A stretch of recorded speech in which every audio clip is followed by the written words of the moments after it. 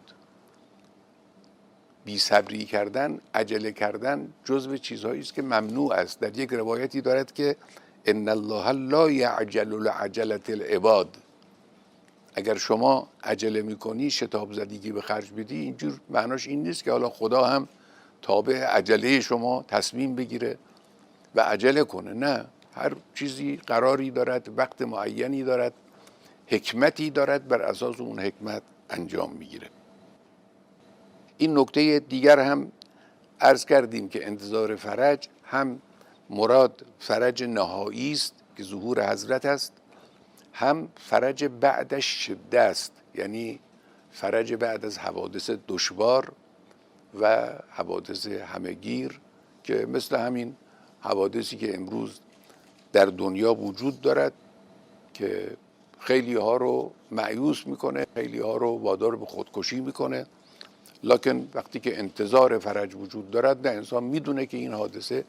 بلا شک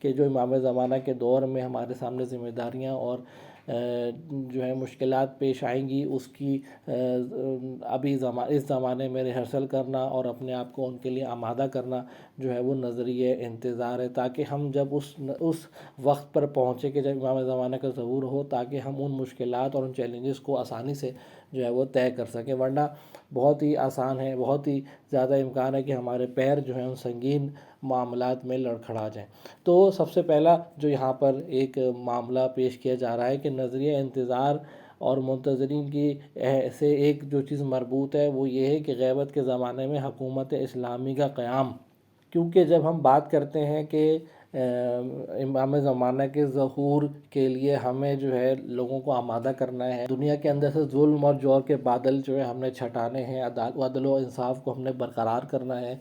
امام زمانہ سے قلبی ارتباط برقرار کرنا ہے، اگلی نسلوں کو ہم نے امام زمانہ کے لیے تربیت دینی ہے، تو یہ چیزیں ممکن نہیں ہیں جب تک آپ کے پاس معاشرے کی باغ دوڑ آپ کے ہاتھ میں نہ ہو، معاشرے کا نظام آپ کے پاس نہ ہو، جب تک یہ چیزیں ممکن نہیں ہیں، جب تک جو ہے معاشرے کے سسٹم سارے، education system, social system, government system, economic system, media, اسی طرح مختلف جو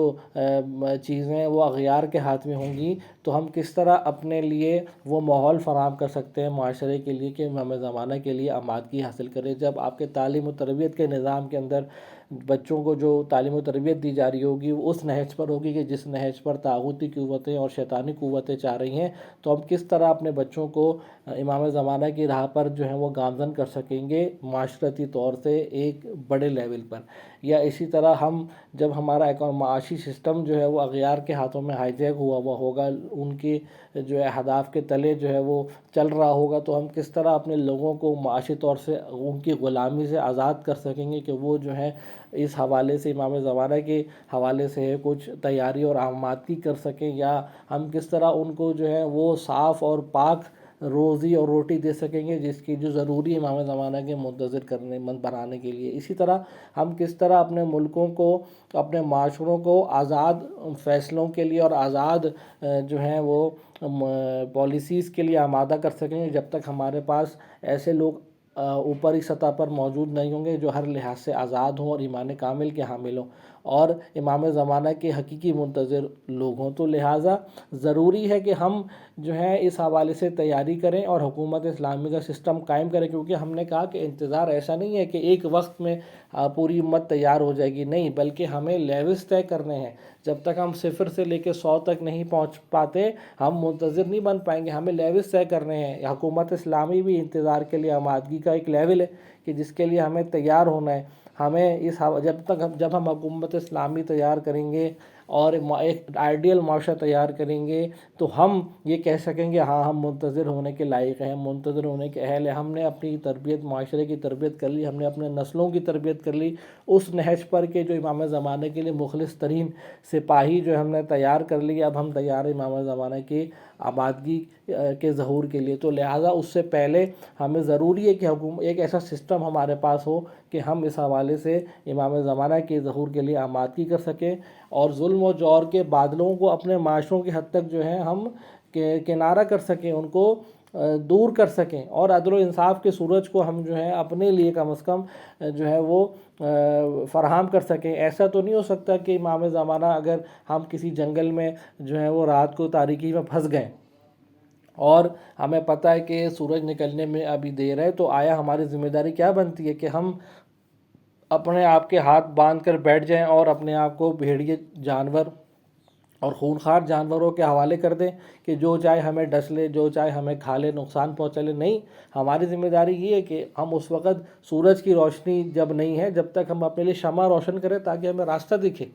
ایسا تو نہیں ہے کہ ہم عقل یہ کہتی ہے کہ یا دین بھی یہ کہتا ہے کہ نہیں آپ اسی طرح بیٹھ جائیں تاکہ شیطانی قوتیں آپ کو آ کے کھا لیں، آپ کی نسلوں کو برباد کر دیں اور آپ کو جو ہے امام زمانہ سے دور کر دیں۔ نہیں، ہماری ذمہ داری جتنا کچھ ہم کر سکتے ہیں،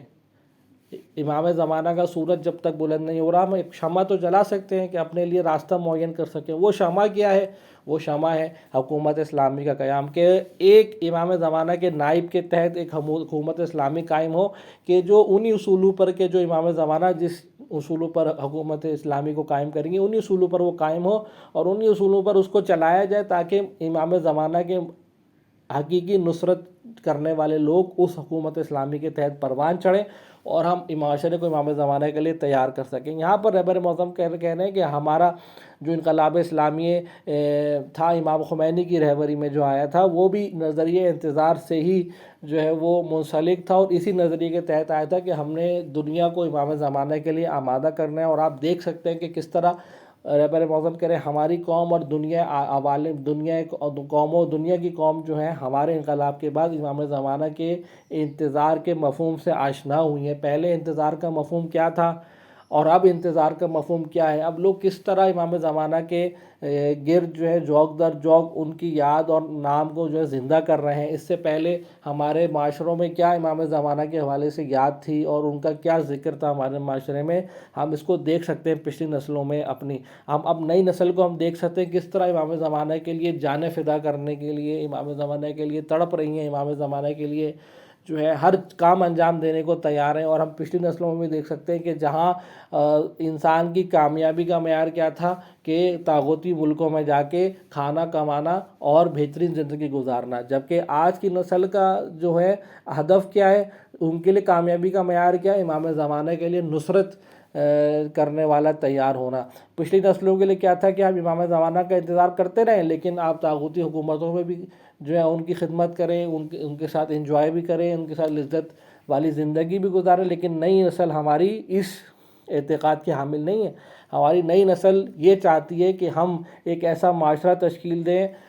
جو ہم انقلاب اسلامی کی طرح کہ جو ہاں پر اپنی نسلوں کو ہم امام زمانہ کے اصولوں پر جو ہے وہ تربیت کر سکیں، نہ کہ ہم طاغوتی حکومتوں کے جو ہے سامنے جو ہے ان کے لیے لقمہ تر ثابت ہوں۔ تو ہم یہاں پر انہوں نے رہبر معظم یہ فرما رہے ہیں کہ جو نظریہ انتظار تھا وہ انقلاب اسلامی کے بعد یکسر تبدیل ہو گیا، اور جو نظریہ انتظار جو بے عملی کے نام سے پہلے مشہور تھا، اب وہ عملی طور سے اس کے برعکس ہو گیا، اور نظریہ انتظار کا نام پڑ گیا عمل کرنا۔ یعنی کہ امام زمانہ کے لیے عمل کرنا، امام زمانہ کے لیے رکاوٹوں کو ہٹانا، امام زمانہ کے لیے عوام کو، قوموں کو تیار کرنا، یہ ہے نظریہ انتظار جو انقلاب اسلامی کے بعد ہم دیکھ رہے ہیں۔ اور آپ دیکھ رہے ہیں کس طرح ہم دیکھ رہے ہیں کہ عالمی اسلام کے افق پر مکتب تشیع قوموں کو تیار کر رہا ہے امام زمانہ کے ظہور کے لیے، چاہے وہ لبنان ہو، چاہے وہ سیریا ہو، چاہے وہ عراق ہو، چاہے وہ یمن ہو، چاہے وہ دنیا کے اور ممالک ہو، نائجیریا ہو، پاکستان ہو، سعودی عرب ہو، اور جہاں جہاں تشیع رہتی ہے آپ دیکھتے ہیں کس طرح تشیع انقلاب اسلامی کے بعد اوپر آئی ہے۔ اس کی وجہ کیا ہے کہ وہ نظریہ انتظار جو انقلاب اسلامی کے بعد امام خمینی علیہ الرحمہ نے انقلاب اسلامی کے ذریعے ہمیں دیا، اور قوموں کے اندر اس نظریہ انتظار نے اثر و رسوخ کیا، اس نے قوموں کو بیدار کیا، اس نے قوموں کو زندہ کیا اور ان کی قسمت کو یکسر بدل دیا۔ قوموں کی قسمت، تقدیر خود ان کے ہاتھ میں، کہ جیسے ہم نے کل بیان کیا کہ انقلاب اسلامی کے اصولوں سے جو ہمیں چیز ملتی ہے کہ تقدیر ہم نے خود لکھنی ہے، تو انقلاب اسلامی کے بعد نظریہ انتظار سے قوموں نے اپنی تقدیر خود لکھی، اور آپ دیکھ رہے ہیں کہ تشیع جہاں بھی ہے الحمدللہ اس نظریہ انتظار کے ساتھ اوپر آ رہی ہے، اور عالم اسلام میں تشیع اب باقاعدہ ایک پاور کے طور سے اس کو جو ہے وہ دیکھا جاتا ہے۔ اور تیسری بات یہ کہ یہی چیز ثابت کرنے کے لیے کافی ہے کہ ہمارا انقلاب اسلامی جو ہے وہ امام زمانہ سے مرتبط ہے، امام زمانہ سے متصل ہے،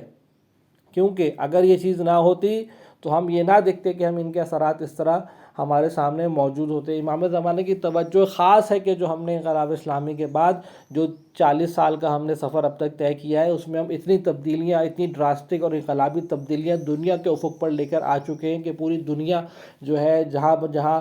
حق کے پیرو ہیں، جہاں جہاں تشیع، مکتب تشیع کے پیرو ہیں، جہاں جہاں حق کو تسلیم کرنے والا شخص ہے، چاہے وہ کسی مذہب سے بھی تعلق رکھتا ہو، انقلاب اسلامی کے بعد اس کے جو ہے دید و افق میں تبدیلی آئی ہے، اس کے نعروں میں تبدیلی آئی ہے، اس کے مطالبوں میں تبدیلی آئی ہے۔ وہ دنیا کو کسی اور نہج پہ دیکھنا چاہتا ہے، وہ عدل و انصاف کی برقراری کو جو ہے اپنا اصول جو ہے اس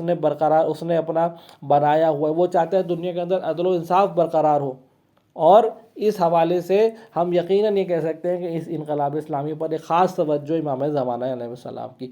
تو یہ اس حوالے سے مطالب تھے کہ امام زمانہ کے انتظار کے لیے، انقلاب اسلامی کے لیے حکومت اسلامی کی تشکیل ایک اہم ترین ان کے مقدمے کے لیے، امام زمانہ کے ظہور کی فراہمی کے مقدمے کے لیے حکومت اسلامی کی تشکیل ایک اہم ترین عنصر ہے، اور منتظرین پر سب سے اہم ترین وظیفہ یہ ہے کہ اپنے معاشرے میں وہ حکومت اسلامی کو قائم کرنے کے لیے جد و جہد کریں۔ اب اس کی مختلف شکلیں ہو سکتی ہیں کہ کیا شکل اس کی آپ کے معاشرے کے لیے بہتر ہے، اس حوالے سے وہ مختلف آبحاث ہیں انشاءاللہ۔ تو یہاں پر یہ بات سمجھانے کی کوشش کی جا رہی تھی، انشاءاللہ اس کے مختلف پہلو ہم نے آپ کے سامنے بیان کیے۔ انشاءاللہ امید ہے کہ آپ کے لیے فائدہ مند ثابت ہوں گے۔ کل تک کے لیے ہمیں اجازت دیجیے۔ والسلام علیکم ورحمۃ اللہ وبرکاتہ۔ خودمون رو آماده کنیم برای سربازی امام زمان.